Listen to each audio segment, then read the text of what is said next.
আজকে যে টপিকটি নিয়ে আলোচনা করব তা হলো উত্তরাধিকার সনদ কি, উত্তরাধিকার সনদ করতে কি কি লাগে, উত্তরাধিকার সনদ করতে কি কি কাগজপত্র লাগে এবং কোর্ট ফি কত লাগে এবং কতদিন সময় লাগে, এই উত্তরাধিকার সনদ কেন প্রয়োজন হয়, সেই সব বিষয় নিয়ে আপনাদের সামনে হাজির হয়েছি। সুপ্রিয় দর্শক মণ্ডলী, লেটস গেট স্টার্টেড। পরিবারের অভিভাবকের মৃত্যু সবার জন্য চরম বেদনাদায়ক, কিন্তু কোনো ব্যক্তি মারা গেলে তার স্থাবর ও অস্থাবর সম্পদের মালিকানা পেতে আইনি বিধিবিধান আছে, যা আমাদের অনেকেরই কিন্তু অজানা। তাই তো পারিবারিক কলহ এড়াতে নিজেদের প্রয়োজনে আইন জানা জরুরি। এবার আপনাদের জন্য উত্তরাধিকার সনদ কি, কেন এবং কিভাবে পাবেন সেই সংক্রান্ত বিষয় নিয়ে আলোচনা করব। আবারও বলছি সুপ্রিয় দর্শক মণ্ডলী যে একটি কথা রয়েছে ইংরেজিতে যে ignorance of law is no excuse. That means আইন না জানা কোনো অজুহাত নয়। এই জন্যই যে আপনার আইন জানলে আপনার নিজস্ব যে জমি জমা সমস্যা থাকে বা পারিবারিক কোনো সমস্যা থাকলে বা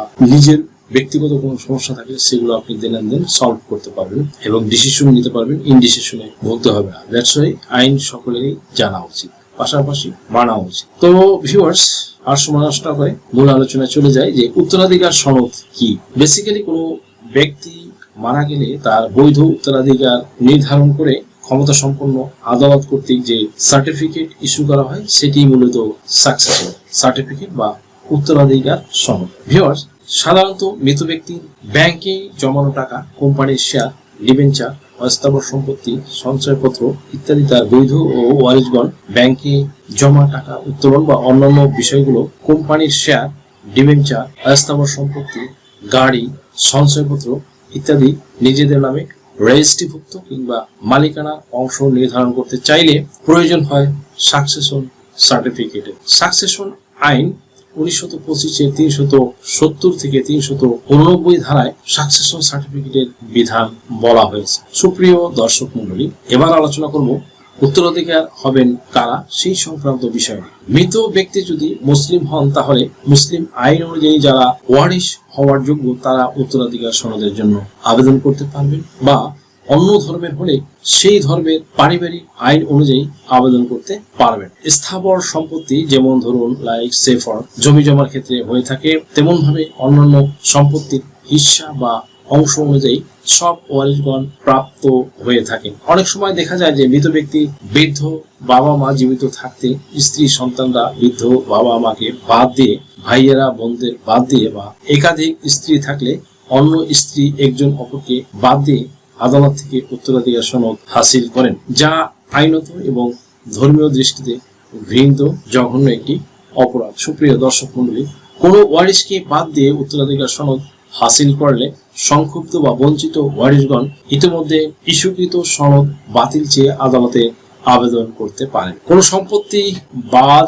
পড়ে থাকলে পরবর্তীতে সাকসেশন সার্টিফিকেটে বর্ধিতকরণের জন্য আবেদন করা যায়। সুপ্রিয় দর্শক মণ্ডলী, এবার আলোচনা করব কোর্ট ফি ও অন্যান্য খরচ কত হবে এক্ষেত্রে। প্রথম ধাপে আইনজীবীর ফি এবং ফাইলিং, দ্বিতীয় ধাপে আদালতে শুনানি আনতে আবেদন মঞ্জুর করলে কোর্ট ফি দাখিল করতে হয়। সেক্ষেত্রে যে সম্পত্তির জন্য আবেদন করা হয়েছে তার মান 20,000 টাকা পর্যন্ত হলে কোনো কোর্ট ফি দিতে হয় না, বাট 20,000 থেকে 1 লাখ পর্যন্ত 1% কোর্ট ফি দিতে হয়, আর 1,01,000 টাকা থেকে তদূর্ধ্ব হলে 2% হারে কোর্ট ফি জমা দিতে হবে। সুপ্রিয় দর্শক মণ্ডলী, এবার আলোচনা করব কি কি ডকুমেন্টস বা কাগজপত্র লাগবে সেই বিষয়।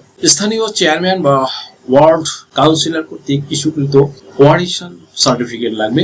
সিটি কর্পোরেশন, পৌরসভা বা চেয়ারম্যানের অফিস থেকে মৃত ব্যক্তির অনলাইন মৃত্যু সনদ লাগবে, অর্থাৎ ডেথ সার্টিফিকেট। মৃত ব্যক্তিকে যে কবরস্থানে সমাহিত করা হয়েছে তৎমর্মে প্রত্যয়নপত্র, যদি ইফ পসিবল, যদি এটা সম্ভব হয়। মৃত ব্যক্তির কোনো হাসপাতাল বা ক্লিনিকে মৃত্যুবরণ করলে ওই প্রতিষ্ঠান থেকে প্রত্যয়নপত্র, যে যে সম্পদের জন্য আবেদন করা হবে তার বিস্তারিত প্রমাণপত্র লাগবে। সুপ্রিয় দর্শক মণ্ডলী, এরপরে আলোচনা করব সাকসেশন সার্টিফিকেট পেতে কতদিন সময় লাগে। ভিউয়ার্স, সময় আইন আদালতের কাছে সবচেয়ে গুরুত্বপূর্ণ একটি প্রশ্ন।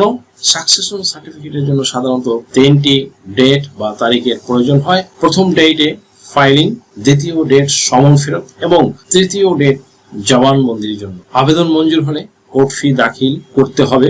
কমপক্ষে 10 দিন সময় লাগবে এতে। সার্টিফিকেট ইস্যু করাতে হবে। এই ক্ষেত্রে সুপ্রিয় দর্শক মণ্ডলী, এবার বিবিধ বিষয় নিয়ে আপনাদের সামনে আলোচনা করব যে একাধিক ওয়ারিশ থাকলে যে কোনো একজনের কে ক্ষমতা প্রদান করলে বা তাকে পাওয়ার দিলে তিনি মামলা বা কোর্ট প্রসিডিউর পরিচালনা করতে পারবেন। ওয়ারিশন সনদ আর সাকসেশন সার্টিফিকেট বা সাকসেশন সনদ কিন্তু বন্ধুরা এক নয়। উত্তরাধিকার সনদের আবেদন নিম্ন আদালতে খারিজ হলে বিজ্ঞ জেলা জজ আদালতে আপিলের বিধান রয়েছে। সুপ্রিয় দর্শক মণ্ডলী, আশা করি সম্পূর্ণ ভিডিও থেকে আপনারা সামান্যতম হলেও উপকৃত হয়েছেন। যদি ভিডিওটি আপনাদের সামান্যতম উপকার আসে তাহলে রিকোয়েস্ট করবো চ্যানেলটি লাইক, শেয়ার, কমেন্টস এবং সাবস্ক্রাইব করে পাশে থাকা বেল আইকনটি প্রেস করে দিন, যাতে পরবর্তী ভিডিওর নোটিফিকেশনটি খুব সহজেই পেয়ে যান। সো আজকের মতো এখানে শেষ করছি। দেখা হবে অন্য কোনো দিন, অন্য কোনো ভিডিওতে, অন্য কোনো আইনি কন্টেন্ট নিয়ে। সেই পর্যন্ত সকলে ভালো থাকুন, সুস্থ থাকুন, নিরাপদে থাকুন। আবার সবাইকে ধন্যবাদ জানিয়ে এখানে শেষ করছি। আল্লাহ হাফেজ। দেশ ও বিদেশ থেকে যে কোনো ধরনের হলফনামা, এফিডেভিট নিতে চান, কাবিননামা, নিকানামা যে কোনো ভাষায় অনুবাদ করে বিভিন্ন মন্ত্রণালয়, ইসলামিক ফাউন্ডেশন থেকে সত্যায়িত করে নিতে চান, শিক্ষা সনদ বা অন্য যে কোনো ধরনের ডকুমেন্ট শিক্ষা বোর্ড, শিক্ষা মন্ত্রণালয় থেকে সত্যায়িত করে নিতে চান, ধর্ম পরিবর্তন করে কোর্ট ম্যারেজ করতে চান, কুরিয়ার, ইমেইল, হোয়াটসঅ্যাপ, ইমো, মেসেঞ্জারিতে ডেলিভারি নিতে পারবেন। তাছাড়া সরাসরি এসেও নিতে পারবেন। Mobile number 01724583880।